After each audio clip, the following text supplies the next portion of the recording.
Assalamualaikum. In this video we will be covering anatomy of the pharynx. तो सबसे पहले pharynx देख लेते हैं कि pharynx होती क्या। तो it is basically a conical fibromuscular tube जो कि आपकी extend कर रही है from the base of the skull to the lower border of cricoid cartilage.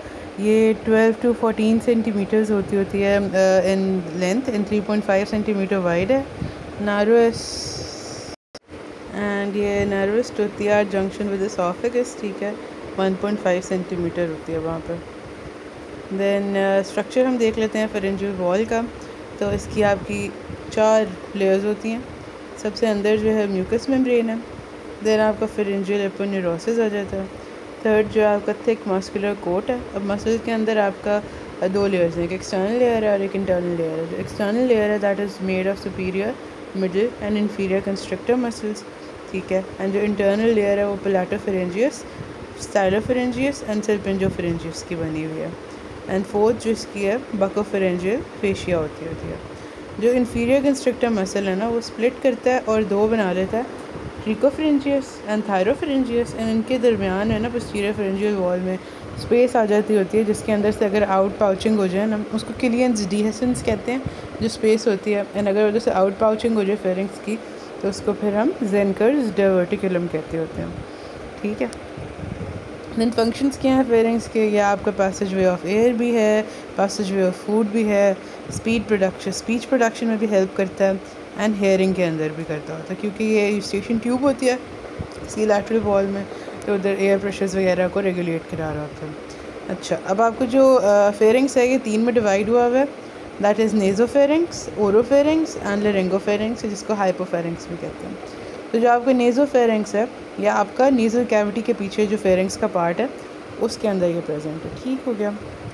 तो ठहरे मैं आपको पेन ऑन कर लूँ। हाँ जी, तो ये नेज़ल कैविटी के पीछे ये वाला जो पार्ट है दिस इज़ द नेज़ोफेरेंक्स, ठीक है। इसकी बाउंड्रीज़ हम देख लेते हैं क्या क्या हैं। तो बाउंड्रीज़ में सबसे पहले रूफ़ आ जाती है। तो ये रूफ़ इसकी जो है this is formed by the basiocciput and the base sphenoid, मतलब आपकी जो ऑसिपिट वाली जगह और स्फेनॉइड के नीचे। एंड उसके बाद हमारे पास फ्लोर आ जाता है। तो फ्लोर इसका ये देखिए पीछे आपकी सॉफ्ट पैलेट पड़ी हुई है, इससे बनेगा। पोस्टीरियरली इसमें ये आर्च ऑफ एटलस आ जाएगी। सर्वाइकल वर्टिब्री जो है ना आपका फर्स्ट सर्वाइकल वर्टिब्री, इसकी आर्च ऑफ एटलस आ जाती होती है, साथ में मसल्स एंड फेशिया आ जाएंगे वर्टेबल। और इंटीरियरली ये हमारा पोस्टीरियर कॉन्का आ जाएगा इसके अंदर। और लैटरली जो है ये देखें वॉल के अंदर ये यूस्टेशन ट्यूब की ओपनिंग है। इसके पीछे जो एलिवेशन होती है इसको हम टॉरस ट्यूबेरस कहते हैं। एंड एक डिप्रेशन सी जो बन रही होगी उसको फोसा ऑफ रोज़नमलर कहते होते हैं, ठीक हो गया। तो आपकी रूफ जो है बेजी ऑसिपिट बेजी स्फेनॉइड की बन रही है। Interiorly there is posterior nasal concha, हाँ जी। एंड फ्लोर जो है इसका सॉफ्ट पैलेट का बन रहा है। पोस्टीरियरली हमारे पास आर्च ऑफ एटलस है, उसके मसल्स एंड फेशिया हैं। एंड लैटरल वॉल में यूस्टेशन ट्यूब है, टॉरस ट्यूबेरस है एंड फोसा ऑफ रोज़नमलर आ जाता है। इधर ही आपको साइनस ऑफ मगैग्नी प्रेजेंट होता है between the base of occiput, base of skull and आपका जो सुपीरियर कंस्ट्रक्टर है ना उसका अपर बॉर्डर। तो उनके दरमियान में वहाँ से एग्जिट कर रहे होते हैं, आपके एंटर कर रहे होते हैं Eustachian tube, levator veli palatini, tensor veli palatini and आपका ascending pharyngeal artery. Then second जो है आपका ओरोफेरेंक्स आ जाता है। तो जो आपकी ओरल कैविटी के पीछे वाला पार्ट है फेरेंक्स का उसको ओरोफेरेंक्स कहते हैं। इसकी बाउंड्रीज हमारे पास क्या है कि पोस्टीरियर वॉल जो है it is found by the second and third. इस वाली वीडियो पिक्चर में अगर देखो तो ओरोफेरेंक्स कौन सा वाला होगा, ये वाला पार्ट जो ओरोफेरेंक्स होगा। तो ये सेकंड वाली पूरी एंड थर्ड वाली का अपर पार्ट जो है ना सर्वाइकल वर्टिब्री का वो इसकी पोस्टीरियर वॉल बनाएगा। इंटीरियरली ऊपर तो डेफिशिएंट है क्योंकि ये टंग वाली जगह है, नीचे आपकी बेस ऑफ टंग है, वेलिकुला है एंड आपके लिंगुअल टॉन्सिल्स पड़े हुए हैं। और लैटरल वॉल जो है उसमें ये देखो जैसे ये पैलेटाइन टॉन्सिल्स हैं, पैलेटाइन टॉन्सिल आगे वाली जो आर्च होती है पैलेटोग्लॉसल आर्च होती है, इसकी पीछे वाली जो होती है पैलेटोफेरेंजियल होती है। ये मैंने टॉन्सिलाइटिस के साथ ना इसकी एनाटमी डिटेल में पढ़ाई गया। देन लेरिंगोफेरेंक्स आ जाता है। तो जो लेरिंग्स के पीछे आपका पार्ट पड़ा होगा फेरेंक्स का दैट इज़ लेरिंगोफेरेंक्स, ठीक है। हायोइड से लोग के क्रीटॉइड तक, थर्ड से 6th सर्वाइकल वर्टिब्री के दरमियान जो होता है पीछे पड़ा होता है दैट इज़ लेरिंगोफेरेंक्स।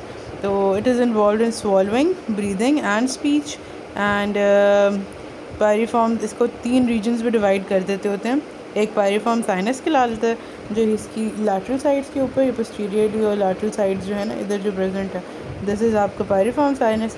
फिर क्रीकॉइड कार्टिलेज के पीछे वाला है post cricoid and post pharyngeal wall आ जाती है।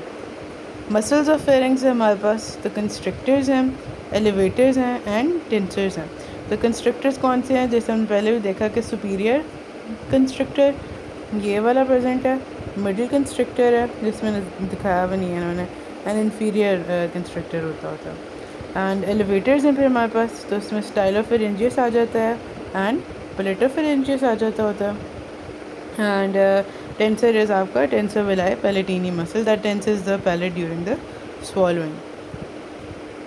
एंड लास्ट हम देख लेते हैं ब्लड सप्लाई। तो ब्लड सप्लाई में आर्टरी आपकी कौन सी, एक्सटर्नल कैरोटिड आर्टरी सप्लाई करी है और इंटरनल कैरोटिड आर्टरी, दोनों मिलकर सप्लाई कर रही होती हैं फेरिंग्स को। एंड वेन्स में आपकी फेरेंजियल वेन्स जो हैं वो ड्रेन करती हैं into the internal jugular vein. ठीक है, that is it for the anatomy of pharynx. Thank you.